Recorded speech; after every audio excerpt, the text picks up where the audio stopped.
Good morning, everybody, and welcome to Season 12 of the Women of Golf Show. I'm Ted Odorico, and right alongside, of course, each and every week is none other than Legends Tour player and LPGA professional Cindy Miller, and we are your hosts. Good morning, Cindy. Good morning, Ted. How are things up in Buffalo, New York? Pretty hot for Buffalo. It's getting steamy. You said it's going to be 85 for the next few days? Yeah, maybe 90, which is like, wow. Are you kidding me? Where's the snow? But you're going to get some rain, though, I think, too, though, aren't you, in the next few days, or no? I don't know. I hope so. My flesh is getting fried. Yeah. Well, we won't talk about your flush, but all right. So anyways, we got a great show this morning. We're going to be featuring our latest LPGA Epson Tour player and winner here in just a moment. And a little bit later, you and I are going to dip into the no BS zone and talk about golf's biggest challenges. A few of them we've got lined up for today. But let me tell you about our special guest this morning, Leah John. She is a Canadian, which is interesting. And she just has played golf for a number of years as an amateur and then turned professional here recently. And she attended the University of Nevada in Reno, which is interesting. We'll talk to her about that. And then 2023, she was named to Team Canada. And in 2025, earlier this year, she qualified for the U.S. Women's Open tournament and joined the Epson Tour back in 2024. And a year later, she clinched her first win this past weekend at the Four Winds Invitational in South Bend, Indiana, which jumped her from 77th position to 22nd spot for race of the card. And with lots of golf left and to get her inside that top 15. So, Cindy, let's welcome Leah John to the show. Good morning. Good morning. Thank you for having me. We're so glad you're here. Congratulations. Yeah. Thank you. So tell us, this is all new to you, huh?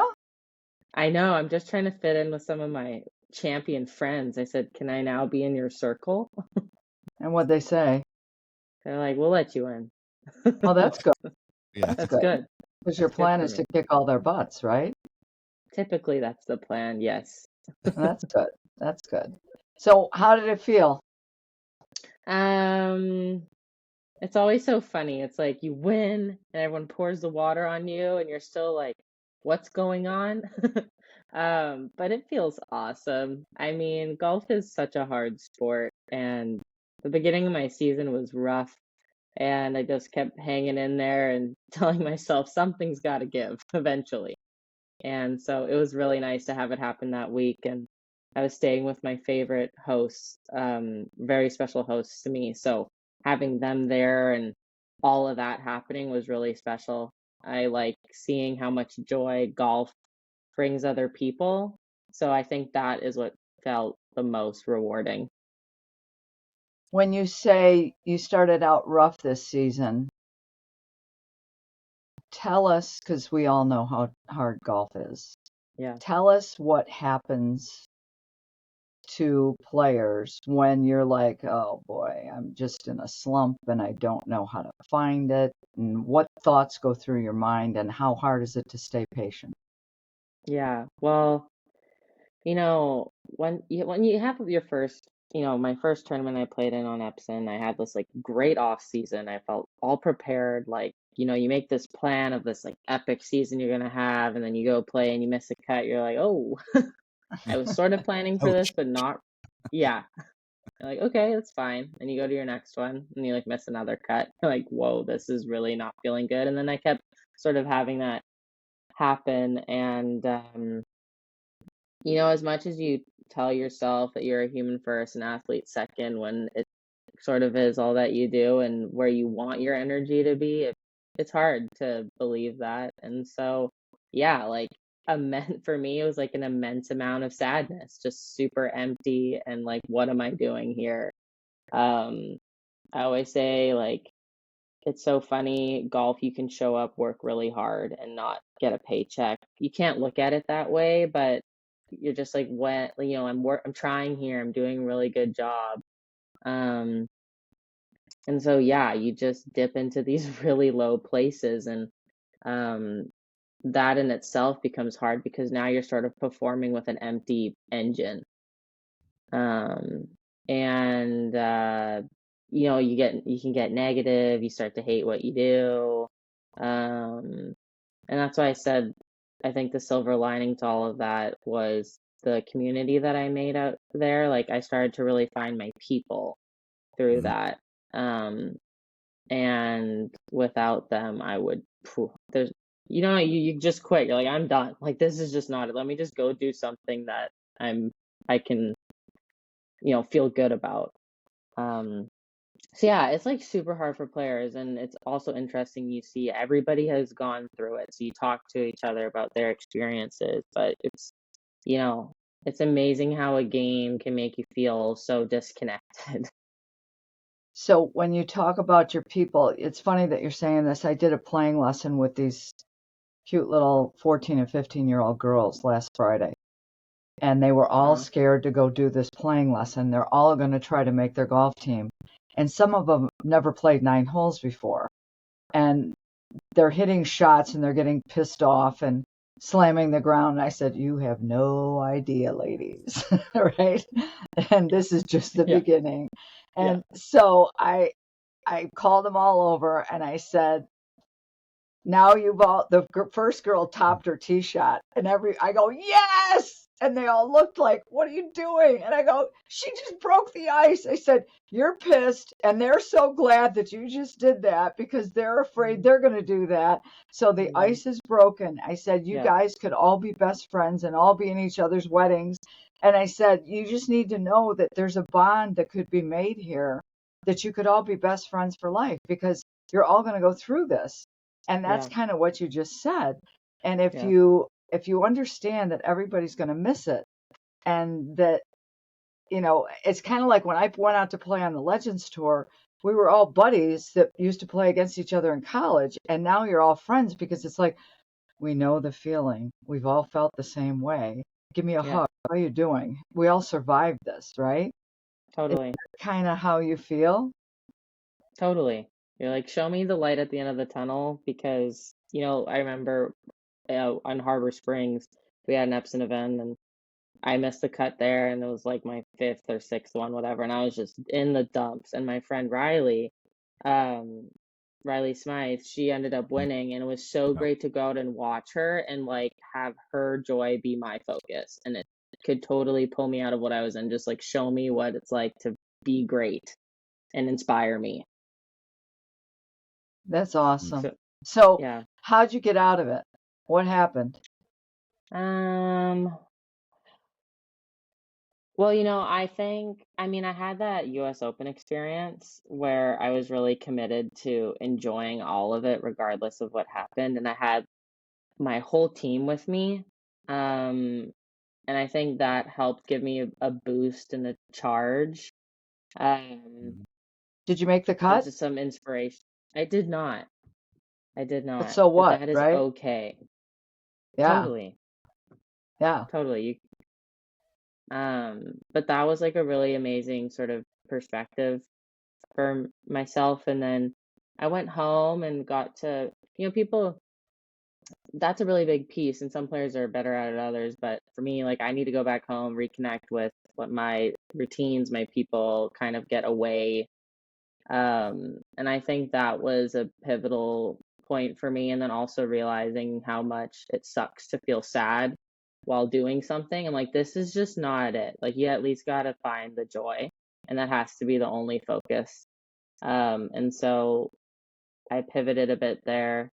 And yeah, so I think that altogether made and got some rest, like in general. Like I got some sleep, you know, went to the gym the way I needed to for my body and all that stuff. Because I was going on like a 7 week stretch. So Oh, I think that was a when was this? pivotal. How long ago was that? This was so I Open did in the June, stretch in, July? yeah, it was it was June and July. I did or May. Man, it's so tough how it becomes a blur. But I was doing this like stretch in Michigan. And then I went to the Open, or the Open was before that. I'm sorry, I can't quite remember. But anyways, the Open was like in between these two Epson stretches, so I ended up just staying out there. Um, and so it was during that time. It was like It wasn't that long Arizona, ago. Vegas. No, it wasn't. So how fast can this change? Pretty fast, Goodness, right? goodness me. Just like I said, you never know what's around, but sometimes you want a bit of a heads up. Right. It just Yeah, flipped the switch. Oh, totally. hi, I'm back. I Hello. know. And we just I won. know. Boom. Totally. And now we can be exempt. Take that, bitches. Right? Totally. Totally. It's Ted, it's we're going to it's let you talk unbelievable. now. Oh, is Ted here? Oh, Ted's Yeah, I'm here. listening. We're going to let I'm him listening. talk. I'm, The I'm with ladies and I I'm were with going the off. bitches. Yeah. We're the um, good bitches. yeah, I know that's true. Right. Um, yeah, hopefully we'll still be on after the FCC hears this. But anyways, no, I'm just kidding. So let me ask you something. Let me just interrupt for a second if I can. So Leah, who inspired you to play golf? I mean, obviously you got introduced at some point, but who was your Mhm. inspiration? Was there somebody in golf, and was there somebody outside golf that inspired you to do what you're doing now? Well, in the very beginnings, it was my dad. Um, my dad taught me how to play. He's like, "You were potty trained on the golf course," and um, you know, he's like, "This is the bathroom at the golf course." Anyways, but I was like 5 when my dad started teaching me golf, and it was a thing that my dad and I did together. And I love my parents. I'm very close with them, so we just did that. So I think they inspired me to do it. Mm. They were cool. They never pushed me to do it. They really just wanted it to all be my choice. But so they inspired me, and then as I went through my golf journey, Lexi Thompson and Maria Fossey have always been my big role models out on tour. Like, I just love their powerful natures, and they were people I could relate to when I watched the game. I think that's always important when you watch golf. You have to watch people who you can, assimilate to, because there's just so many different ways to do it. Yeah. Anyway, so them too, as I got older. I think that's good, and it's interesting, when you talk to a lot of um, up and coming players and that who their inspiration is, not just Hmm. on the course, but even off the course. And it's interesting, and kudos to your dad for getting you out. Obviously, my father got me out playing at a very young age as well. So, I thank him for that. Unfortunately, I didn't get where you are, but nevertheless, I'm still in the golf business and I enjoy what I'm doing. But it's interesting when you hear people's stories and how they sort of got introduced to something and then where they've taken it from there. And obviously, there came a point in time when you said, "Okay, I want to play." Maybe for a college team, or eventually I want to get out on tour. So fast forward a little bit, and now you're getting ready to go to the University of Nevada. Hmm. And so how did that come about? And tell us just a little bit about your experience there. Yeah, definitely. So when I graduated high school, I like sucked basically. I had like no resume. I just had like nothing to offer for golf. And so I ended up having a good senior season, whatever, that put me a bit on the map. And I was really committed to taking a gap year.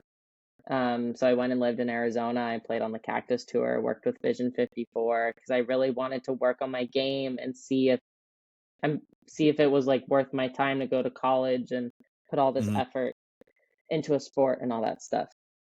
I'm sort of an all or nothing person. And so anyway, so I did that, but the point I'm trying to make about it is my coach, Kathleen Takeishi out in Nevada, she was super supportive of that decision, and doing all of that. And that told me a lot about the program that I was going to walk into. So, anyways, but she was watching me play in the Canadian Am, um, and we started talking. She recruited me. I went out and visited the university, and I loved it. Like, Reno is amazing in its outdoor activities and natural beauty, and the campus was amazing. And I thought it was a place I could grow as an athlete. You want to find a place where you can play golf, and you have people support you in all the ways you need. Because I knew I wanted to at least try to play professional. Um, so I was looking for certain supports. Anyways, so I committed to them, and I smile so much. I love my college very much. I wish I could milk it more. But yeah, I went to Nevada. I studied kinesiology. We had that blip in COVID where we had to come back for a year and a half, but I got the year back of eligibility, and it was incredible. It's so funny thinking about yourself as a freshman and like how far you've grown and also what parts you've kept. Mhm. Um, so yeah, I have a lot to thank my golf coach for there because she totally believed in me when I didn't Mhm. and just kept pushing me and helping me develop.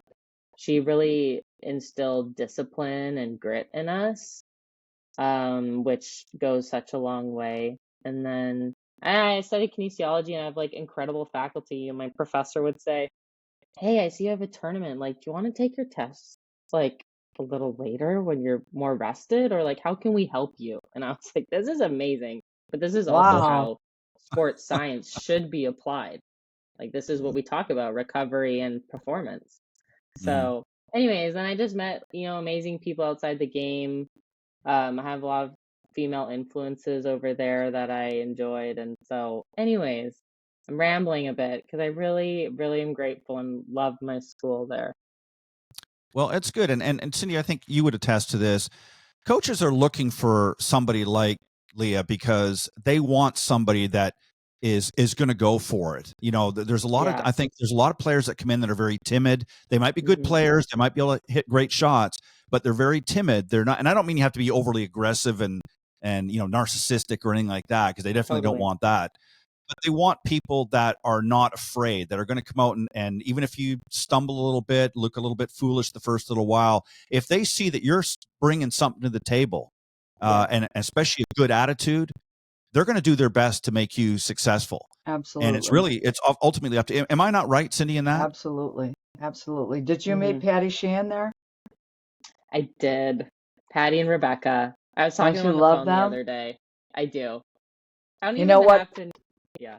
Sorry. Did they had that National Role Model Summit, and she brought me out there for that, and we spoke to like 20,000 kids in one day, Oh and my that's Wow. what gosh. inspired me to start my nonprofit, the Pursue Your It Hmm. Foundation, and we're bringing kids to the Buffalo Bills Stadium this October, and it's partly because of Patty. She called me up. She goes, "Miller, you're coming out to Reno. We're going to speak to all these kids and bring that stupid it box with you, which is sitting right here." And she's like, "You're not getting paid, but you're staying at my house. Just shut up and get over here." I go, "Okay, fine." I just love her. I love I her. know. We They're talked to wonderful. 20,000 kids in one day. That's Yeah, amazing. great people, great people. They You are. guys obviously you and Patty have a lot in similarities, Cindy. Let me just say, Oh because my that's something God, Cindy would say to somebody I as well. love them. I love them.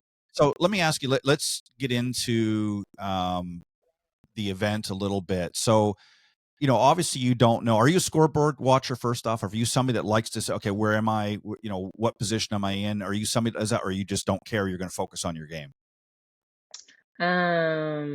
Good question. I or a feel little of like it both? changes a little. It changes a little bit for me. I think, when you're coming down to the for me, I take like the last nine holes. The back nine, like I gotta know what I'm doing because it becomes a bit Sure. of match play out there. Um, Right. but up until that point, I'm just riding my own game, sort of doing my own thing. Yeah.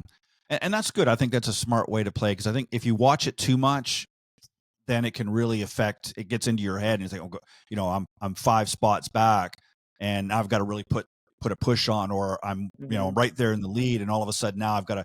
Cindy, as you always talk, I've got to protect, and you end up getting out of your game and out of your Yeah. sync. So I think that's important to find a balance for that. So as you were playing through this game, what were you doing differently, do you think, in this at 4 wins than earlier in the season? Obviously, you had some struggles; you didn't make the Hmm. cut on Yeah. some, but what were you doing differently? What was the best part of your game? What really sort of shone through and helped you to get to that winner circle? Well, Um, it's funny because from a game perspective, like I wasn't really hitting it any significantly better than I did the earlier weeks, but Mm. my approach shots that week, I spent more time on just simplifying a swing feel for myself and just a simple technique thing. So I like stuff simple, right? And I think a lot of people do. Um, And so anyways, my dispersion into the pins and distance control tightened up. Distance control has always been a challenge. I think, power players, we have a harder time with that. So that was a really great thing that week. And I spent a lot more time on my putting and my speed control. And anyways, and green reading. I love aim point. I use that, but I was just really refining that. Anyways, and so I just, this tournament, all that work showed up for me. But I also I didn't have a caddy Mm, that week, and I didn't have one for the past 4 weeks. And I have a wonderful caddy. I was just kind of going through some financial struggles. So I just said I need a bit of a break from the expense. I'm sorry. And I just needed to be by myself for a bit. More mm, importantly, I just wanted I have a noisy brain, and when you are trying to manage another person and a relationship, it just felt like too much. And yeah. so that week I could really focus on myself, and the only thing I cared about was being my authentic Leah, being bold, prioritizing joy, and winning and performing the way I like to do it. I like to talk to my playing partners. I like to have fun. Um, and I like to hit, crazy shots and stuff like that. So, they always say, hit a shot if you're 80% confident. For me, I'm like, if I'm 20% and I'm pulling trigger, let's go.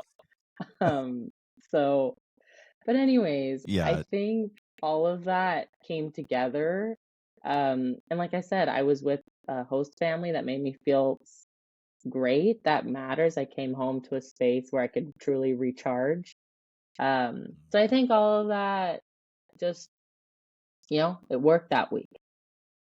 So it wasn't really so much the physical game that, Yeah. sort of came into sync. Obviously, you had some success, but it sounds to me like from a mental and emotional state, you were Hmm. in a better frame of mind last week than you had Totally. been earlier in the season. So in other words, you just said to yourself, I'm here to do a job. I'm going to enjoy the process, Hmm. and I'm not going to get caught up on the what ifs and let the, as Cindy talks, the committee of they get into my head and talk me out of it. And whatever happens, happens, but I'm just going to focus on me, and I'm going to do what I need to do or what I feel I need to do to get this done.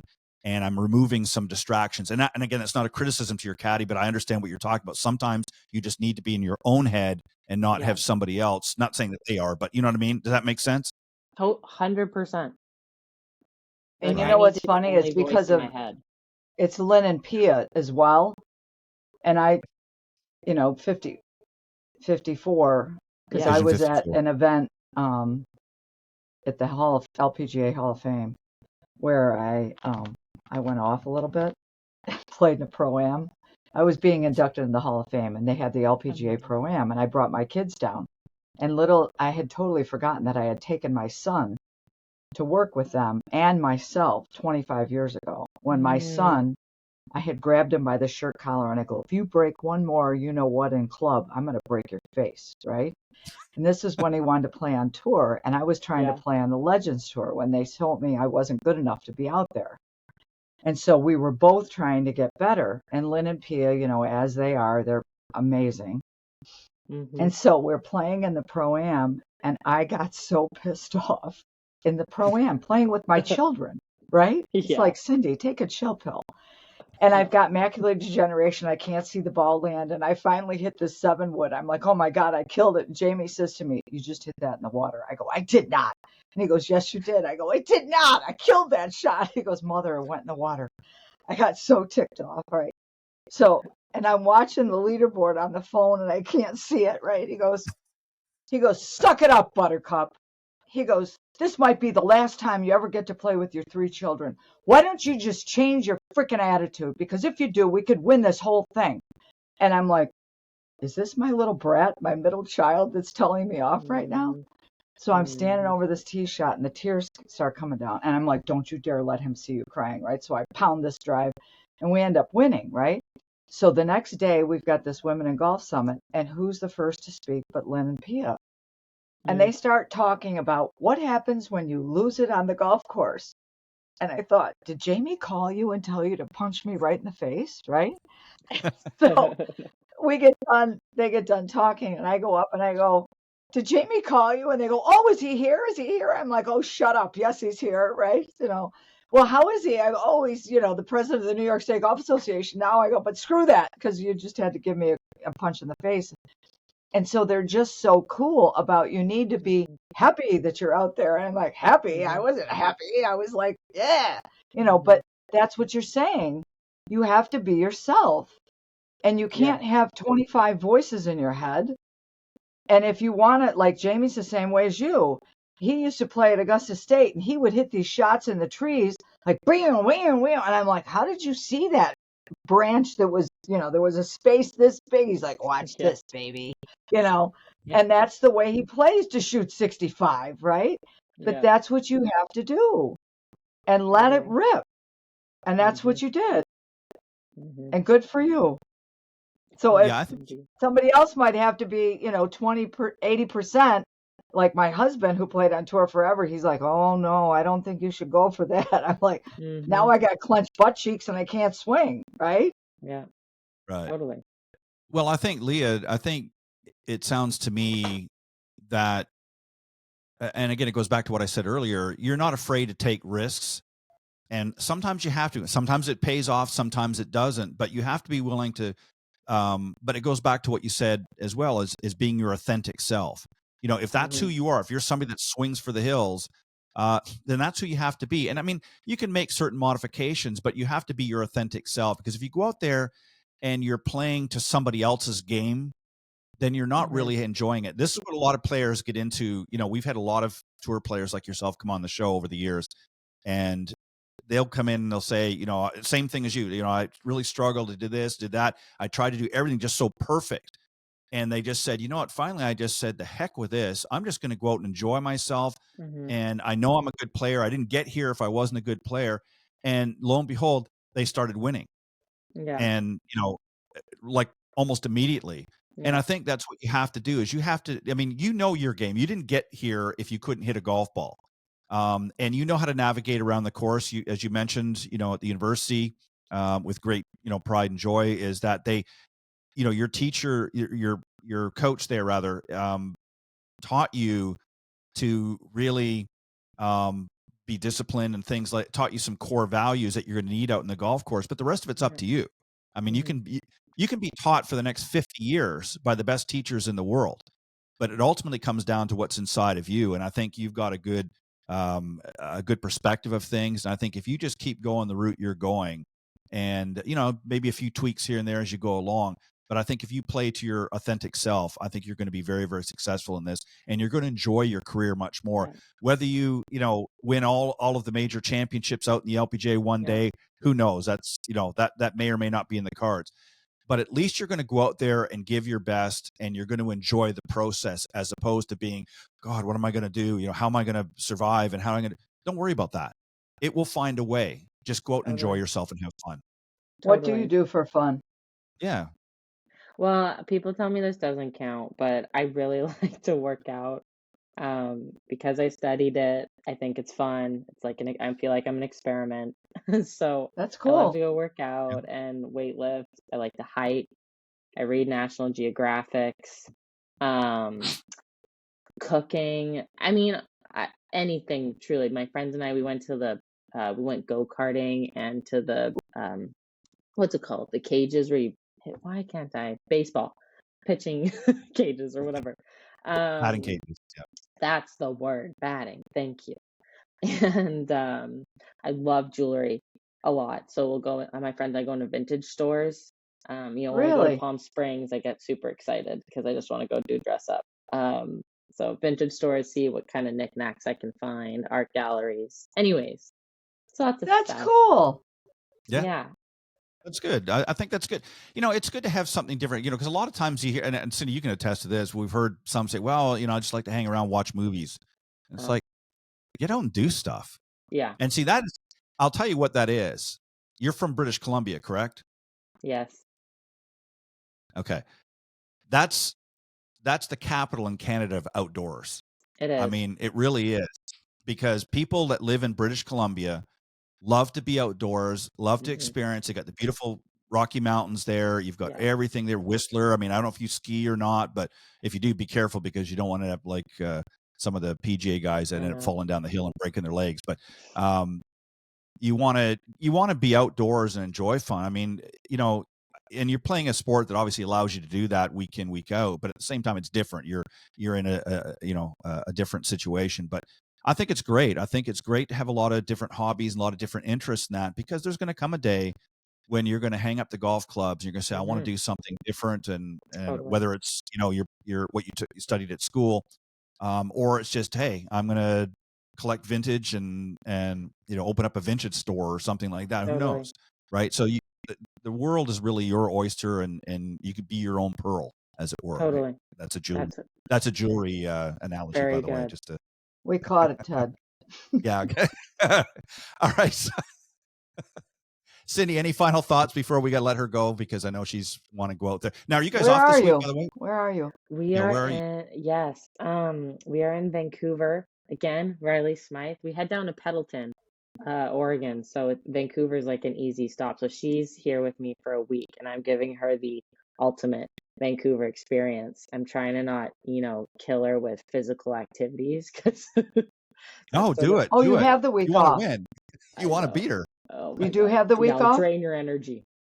But anyways, we're going to hike the Grouse Grind this morning. Went down in the markets, and anyway, so we do have an off week. We're gonna play some great golf courses here. I have a Right. place up in the Okanagan, is what it's called. I think it's one of the most beautiful places in the world. We're gonna go Ooh, play golf there, and I get to see my family and my boyfriend, and all the loved Good. ones. So that's yeah, great. yeah. And then So you go to Oregon? Yes, then we go to Pendleton, Oregon. We'll drive down there, and then we go to Garden City, Kansas after that, and then we get a 2-week off stretch. Okay. How many more Well, you got tournaments? 5, I think, right? 4 tournaments and then the championship, so 5. Yeah. Yeah. So Perfect. 5 altogether. Yeah, that's what I thought. So lots of great golf left. And as I mentioned, you're in 22nd spot, so you can get up to that 15, no problem. Win another event. No problem. Yeah, Riley's in a good position, so just tell her to sit tight for the next few weeks. Let you have a shot in there. Tell her not to play, actually, because she doesn't need to. I think she's pretty much secured her spot. So tell her if she's a really good friend, she's going to sit out the next few events. Stay with no Kelly. Play by yourself. You got this. Yeah. You don't need exactly. any other voices, just yours. That's right. Right, exactly. Well, Leah, thank you very much for joining us. It's a pleasure, and it's always fun to have another Canadian on the show. Well, actually, Canadian and a half, because I guess you're half Canadian, Miss Buffalo. So we'll count you in the mix as well. But thank you very much for coming on. Congratulations again on winning the 4 Winds Invitational in South Bend. Great job. We know you got lots of great golf left, but enjoy your week off. Enjoy your time with your friends and family and all that good stuff. And come back and visit again. We'd love to have you. Thank you so much. It's been an absolute pleasure. Thank you for taking the time to hear about my story and all that you're doing for women's golf. It's wonderful. Thank you. Keep being you. Good luck, sweetie. Thanks, All right. Cindy. Hang tight. We're going to take a quick commercial break. And when we come back, you and I, Cindy, are going to dip our toes into the no BS zone. We'll be right back.